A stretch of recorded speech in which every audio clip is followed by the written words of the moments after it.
Alright, so right now I'm gonna demonstrate how to use the dataset composers in order to get the XML files as an input to the LTE SDK framework.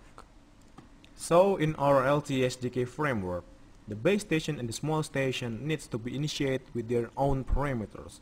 These parameters has to be saved to an XML files, so the example project of the SDK will be able to initiate the base station or small station parameters, and users do not need to lay their hands on initiating those parameters inside the code, except they insist on trying something. So we make things easier with this dataset composer. This composer using graphical user interface to set the most of the LTE parameters. As you can see, you can initiate some of the basic settings of the LTE, such as the LTE carrier band.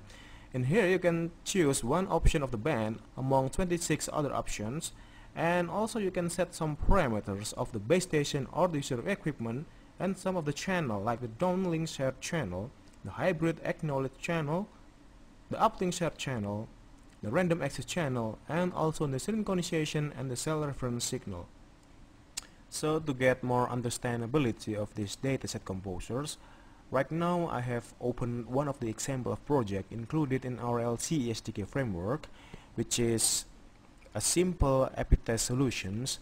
And as you can see in the simple API test main code, there are lines that read the XML data input and then pass it to the parameters variables that we're going to use.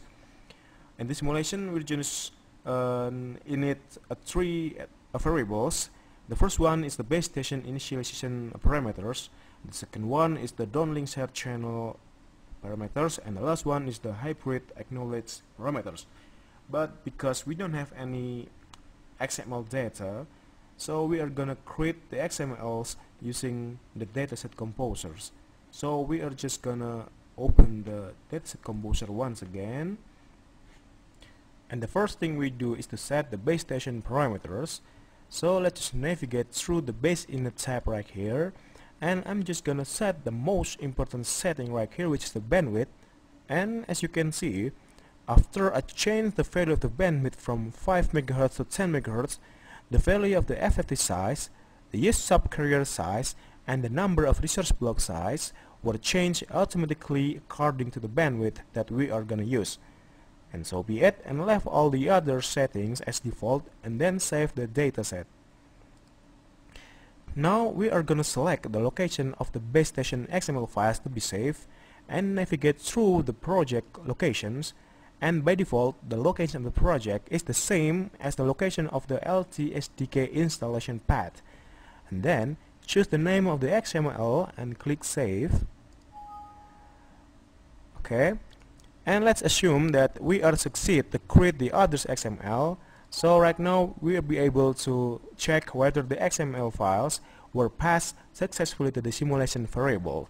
So right now I'm just gonna put a breakpoint below the XML init lines and then click play.